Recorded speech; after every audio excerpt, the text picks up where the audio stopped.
Today's topic of If Adoptive Mama Ain't Happy involves a biggie, being a Christian adoptive mom to neurodivergent children. Before we get into this important topic, I do want to remind you of a few things. I have a website with a free video devotional, an email list to know about when my parent coaching program for adoptive mamas is going live, and a link to my Facebook group for Christian adoptive mamas like you. Please visit www.faithful-futures.com. Please also take 30 seconds or so to rate and review this podcast on Apple Podcasts or wherever you listen. If you're accessing the video version on YouTube, please subscribe to my channel by searching for the title of this podcast. Again, If Adoptive Mama Ain't Happy. Just search that on YouTube and it'll pop up and you can go back and watch all of the episodes that I've recorded so far. All right, so now let's get down to business.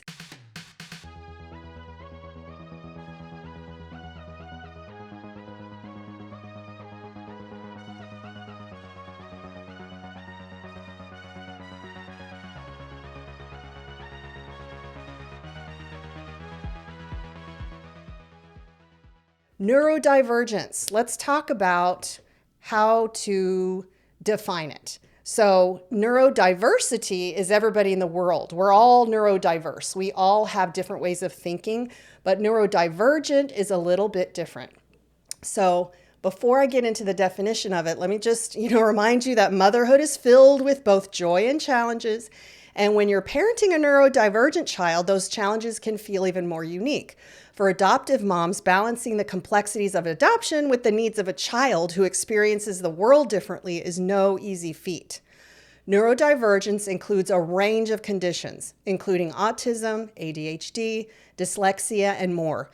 Every child has unique characteristics and quirks, but neurodivergence comes with obstacles, especially in the traditional public classroom.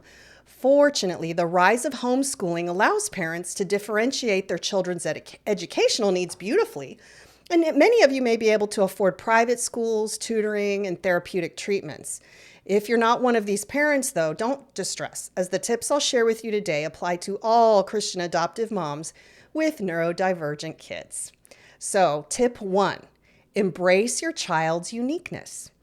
I have a neurodivergent son of my own, and we celebrate what makes him quirky. We may be at the dinner table discussing the show Survivor as a family, and he'll bust out with, "What are your thoughts of dual realities occurring at the same time?" His questions honestly make my head hurt. I'm not as smart as he is, obviously, but we normies answer the best we can after we have a good-natured chuckle with him.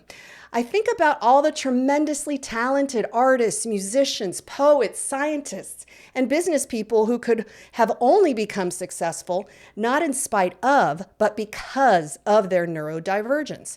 Praise your baby for what sets him or her apart, and nurture those glimmers of genius you may see, but not even understand yet, as is the case with my son sometimes. All right, tip 2, seek support in community. I spoke last episode about finding your people, other adoptive mamas to do life with. Do the same with parents of kiddos on the spectrum, with ADHD, etc. They get it, and you can hold each other up when the inherent challenges of neurodivergence rock you and your family's world. I will always encourage therapy because I'm a giver and receiver of it. It has helped tremendously to process my emotions about having a child who struggles through no fault of his own in some areas. I'm able to temper my expectations and plans about who I thought he'd be. God has a plan for him, and God's plan is perfect. Seeing a therapist gave me so much encouragement, hope, and joy in raising this unique son of mine. Tip 3, advocate for your child's needs. If you're not sure what exactly those needs are, there are professionals out there to help. Getting a psychological evaluation is helpful, but if expense or lack of insurance are obstacles, the public school can provide free educational assessments. Please note that many of them, maybe all of them, focus mainly on challenges that impede academic performance. In other words, you may not receive much help from public school if your child has good grades. If you feel like you're not getting help from the school, there are educational consultants that will support your child. Google some in your area. Now, once you know your child's needs, make sure everyone surrounding your child understands what those needs are and how to support him or her. This includes teachers, babysitters, friends of your child, and your own friends, relatives, coaches, arts instructors, therapists, etc. Think of your child as having a team of supporters and encouragers. It will be easier for them to support and encourage if they know what to expect and how to help. No, you don't have to share the nitty-gritty details with everyone, but each part of the team must have some information that will help your child adapt to different environments and different people in their life. Tip 4, practice patience and self-compassion. You probably wouldn't have become a parent at all, let alone an adoptive parent, without the expectation of needing some patience. Much of what your child says and does is not to hurt you. I don't believe they wake up each morning with a mission to be difficult. They truly can't help some of their behaviors, so try not to take it personally. Validate their feelings, but also have behavioral expectations that fit their abilities. Don't be hard on yourself when you mess up. All parents do, yours truly included. Pray for strength and patience, not only for managing your child's neurodivergence, but for your own emotions that come up too. Tip 5, speaking of prayer, lean on your faith. God never promised we wouldn't have trials and tribulations, but he did promise he would never leave us or forsake us. Remember the verse from Isaiah 41:10. So do not fear, for I am with you.